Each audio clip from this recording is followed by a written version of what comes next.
Okay, let's go with Jeremiah Smith talk now. Chris, would you like to pat yourself on the back? Yes, because I Okay. said it at the beginning of the season. He was, from the moment he stepped on campus, the number one wide receiver in the nation. He has all the measurables.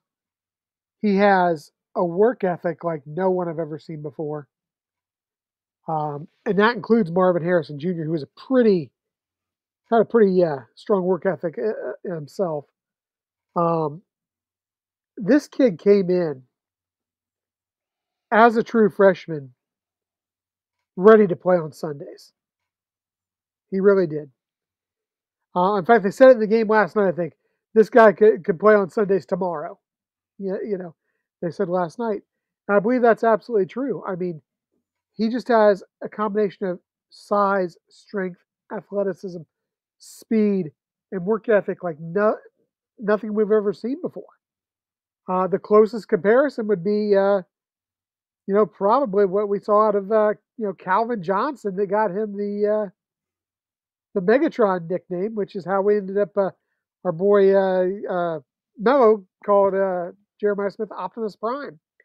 It's that's probably the closest comparison I would say at the college level that I've seen to Jeremiah Smith. Okay. You you called it. I was wrong.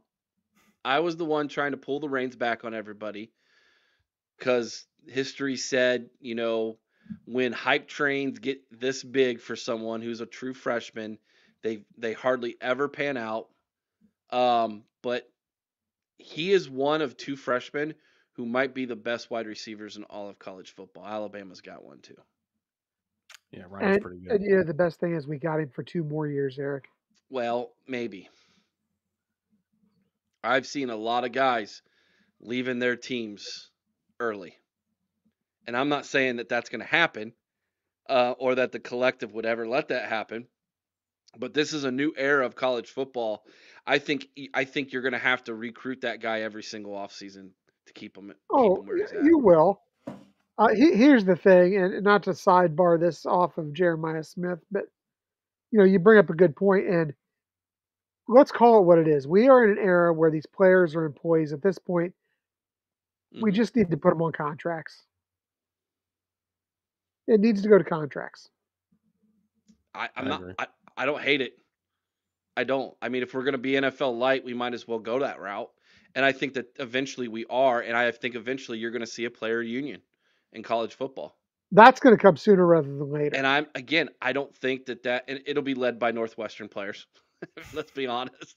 They But tried to do it a couple years I ago. know, I know and I don't think that that's necessarily a bad thing because I think it's going to keep the game level, which it needs to be. Um, and I think it'll be interesting how they're going to try to make the game when it gets to that point, they're going to try to make the game more like the NFL to where from year to year you have an opportunity to get Mhm. yourself better, to try to keep things more competitive. That competitive balance is what makes the NFL what it is. Of course, college football, there's zero competitive balance when it comes to things like that. And, like I think someone said we're the New York Yankees of college football this year. It does feel that way. When you spend $20 million, and that's what all everybody's talking about, the $20 million roster. But with that comes expectations, Yeah, and Ryan Day's feeling that. But again, I was the guy trying to pull back the reins on Jeremiah Smith. Can't do that anymore. That hype train is left the building. It is full steam ahead. The only thing that could derail this, knock on wood, would be an injury. The only thing that could derail this. This kid is the best freshman wide receiver I have ever watched with my own two eyes. how about that comment, Eric? If they unionize and then go on strike, do we get local high school kids to play the replacement games? No. However, the club team will still play. Ohio State Yeah. has a club team that's won how many consecutive national championships? Two or three? Oh, 3, I think. Yeah. Yeah, 3 national championships in a row. But They're really good. In fact, I believe the club team is what who was the wide receiver last we year? got Xavier Johnson off the Yeah, club Xavier team. Johnson played on the club team before he walked on with the big boys. So they're good. Yeah. So And now we'll he's on see the that. Bills practice squad, I think. So Is he? yeah, I think Yeah. he's in the NFL, is hanging around somewhere. Yeah. Good night, Barb. Thanks for hopping in. Uh, Florida Cory, your thoughts on Jeremiah Smith? He's overrated. No, oh, but, I was totally on Eric, yeah, your side on this, Eric, at the beginning, and Chris is right. We were wrong. I was totally like, okay, he's gonna be good. He's gonna play. He's gonna play a lot. Will he start? Probably. Do I think he'll be so impactful that it's just mind blowing or whatever? Like they're making it out in camp. I don't know. I agree because I've been around for some time as well, and I remember the Bam Childress days. Not that the two compare, but you get my point. It's just like during spring and all the practice. Oh, this guy's just gonna go off this year. And then you don't hear from him. And I didn't know much about Jeremiah Smith. Is he a good route runner? I know he's a freak athlete, but I've seen plenty of freak athletes come in and they can't get open because they can't run routes or they can't, they're raw and whatnot. But he came in pretty polished overall. He runs pretty good routes. He's just physically imposing. He great hand-eye coordination. He's he's already like he's 25, and it's incredible. I think Megatron's a great comparison because it doesn't make sense what he can do at this age. And honestly, you gotta. I would. You're right, Chris. We're gonna have to recruit him or Eric, Chris. I'm sorry, whichever one said it. We're gonna have to recruit it every year. We're going to have to up his NIL to keep him and whatnot because people are going to be throwing offers at him. But I do think he's also a grounded kid who works hard. That he's here. He knew getting into this. He's got a couple years before he can go pro, and until they change that rule. And you got to wonder, he's looking at Julian Sand and Aaron Nolan in practice, going, I got some good ones throwing to me in the next couple of years. I'm not going to be without a quarterback, so I'm not going to. My numbers aren't going to fall. My draft stock's not going to fall because of quarterback play. So and on top of that, he's going to be the number one guy easily for the next 3 years. So I mean, he's definitely not staying past his junior year, clearly, but we definitely, in theory, get him for the next 2 years. I said that to Lisa last night. I was like, oh my gosh, we get him for 2 more years after this. This is ridiculous. Usually it's their junior year when they finally break out, and you're like, oh man, we better enjoy him while we can. But yeah, he doesn't make sense what he can do. It just doesn't even make sense. Christopher Sowers, if anyone's seen his high school film, can see he was going to be great. I'm going to push back on that slightly. I watched him live on ESPN a couple times, and he wasn't like this. He was good, but translating high school to college, I've seen a lot of great high school film. Then they get to college and they're just not And ready for let's be this. real, you're mostly just watching highlights too when you see YouTube Yeah. highlights and Now things I like that. watched an So actual game, no, yeah, and I that's what I'm watched. saying. Yeah, Yeah, and he was good, but I didn't see this level of good and in those games. and you got to give kudos to the whole receiver room right now for the improvement in this category. But man, how about a freshman wide receiver who can block the way he does? He's nasty. Because that's it. That's the thing. Not only is he out there getting the glory, but man, he's out there doing the grunt work, throwing people around, blocking. I mean, everything he does is at a level this much higher than everybody else. Yes, and here's the thing that I think no one's talking about that needs to be expressed. Michigan State went at him like a freshman. Yeah, They were talking trash. They were chippy. They were throwing he fists got with chippy him, right back though. and he did not back down. He's like, I am not built like a freshman. Like Yeah, I'm not afraid of you I'm not guys. 180 pounds and 5'10", dude. Right, right. $10 holler from Donald and Karen Rosback, their second super chat. Thank you guys so much. Appreciate that. They cannot unionize, excuse me, because the players would have to be employees. The schools will not do that because they have to carry insurance and workman's comp. It's gonna get there, I think. Yeah, the Unfortunately, players are going to be recognized as employees. Can't they already take out insurance premiums or they get hurt right now? I mean, you're almost a step there, is what I'm saying, with Yeah. workman's comp. So um, Ryan Sims, JJ reminds me of Mike Williams, the old USC wide receiver. He's He's better. he's better. faster. He's He's better. faster than Mike. Mike Williams was always a little tick slow. That was his Didn't big. Mike Williams sit out a year too? Yeah, he did. Okay, so there's a part Yeah. of me that thinks that could end up happening. You got to wonder, like, I mean, we have a guy who's now back with the program who sat out his last 2 years of Maurice Claret. You're taking one of my videos I was gonna do. Oh, sorry, my bad. You'd like to say him go to JJ and say it's not worth it. Don't sit out. Yeah. Not worth it. Okay, since you brought it up, we'll just wet everybody's whistle. It was not a mistake. Maurice Claret, Ryan Day brought Maurice Claret in last week. Not a mistake. No. And that was directed at, I think, a couple of these young men. Yeah. But specifically at JJ. I love that he's back with the program. I do too. Yeah, I love that Mo's back. Yeah. I wish my father were alive to see it, because he and I loved Maurice Claret, watching him play, and he obviously been ostracized. I can't say the word. Ostracized. Thank you from the program for so long. Seeing that video of him and Ryan Day next season, I was oh man, that's just beautiful. Yeah, I was a sophomore in college that year. 02. No, I was junior. Jeez. Junior in college in 02 when he was a freshman. And that was just a magical year, man. Yeah. Everything about that was magical, and it became a nightmare. It made no sense we won that national title. It really didn't. Sense. It really didn't. But I cherish it. Trust me, I absolutely cherish it. I revel in it. So the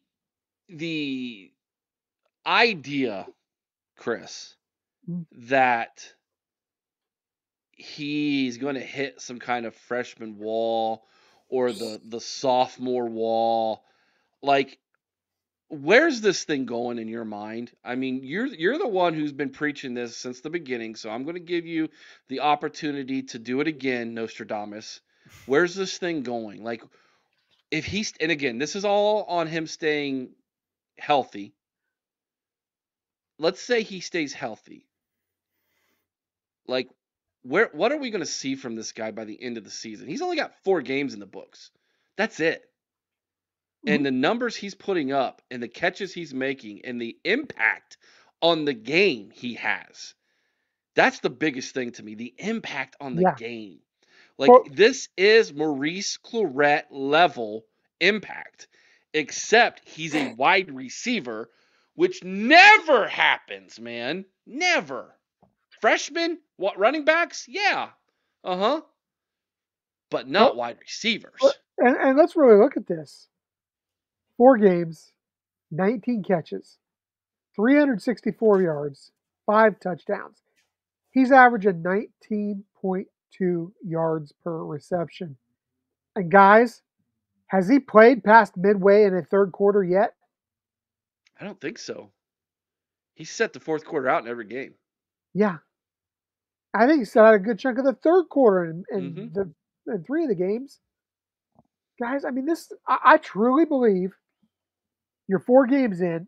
Now, are you counting expectations as far as going to include the playoffs in that as well?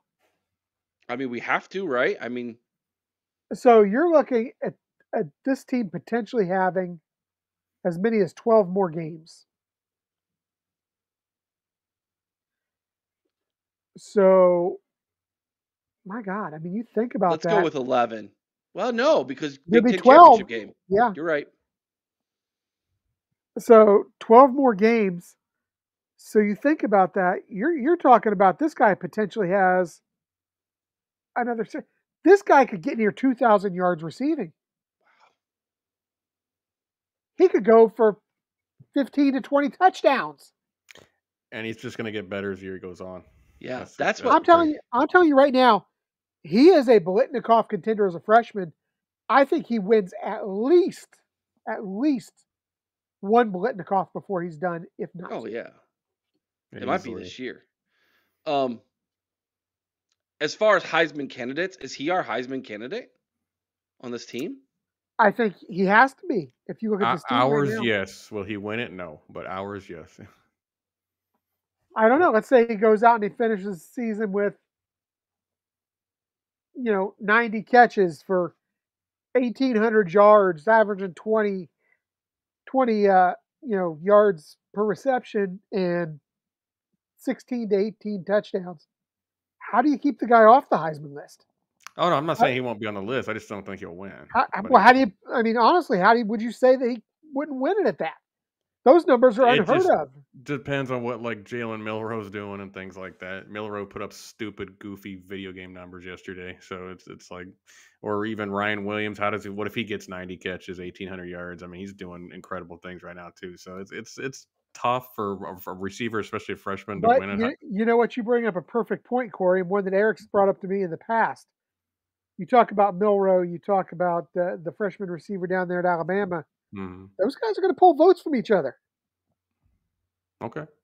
I mean, we'll see. I mean, I hope he wins. I mean, I'd love it if I was. I'd love to be wrong on that. I don't see it happening, but I would trust me. I'd be here like, good. I'm glad I'm wrong. I don't care. Yeah. I'd love for him to win. It's So the thing that I like thinking about is thinking about how these defensive coordinators watching this film are going to try to scheme things up to stop him. And then my mind immediately goes to Chip Kelly knowing this yeah, and saying, "Good, let me reintroduce you to Emeka Egbuka." and Yes. Mecca's quietly having a nice year too. By the way. In Yes. the last two games, they've really focused on getting Yep. Egbuka the ball. hmm Early on in the game. Yes. I think And how about a because of Carnell Tate appearance yesterday? yeah, Yep. and I think because Early of on. that, because they're like, "Hey, let's get Emeka the ball early." It forces the defense to go, crap, they're going to kill us with these crossing routes from Emeka. We hmm better do something. And then, oh yes, now we've schemed ourselves and we've motioned ourselves to where JJ's one-on-one. It's hmm going to be, throw it up to him, Will, And there right? is not a defensive back in this country who can cover J.J. Smith one on one. I'll be honest, I don't know that there's a defensive back in the NFL right now who can cover J.J. one on one. There's a few that would like to try. No, I'm sure there's a few that would like to try. I just don't know that they have the ability to do it. I want to see him go against Travis Hunter. That'd be I would interesting. I would love That that. would be good. I would love I that. think he'd light him up. I'm not saying he wouldn't light him up. It'd be nice to see Travis go against a really, really good receiver. Yes.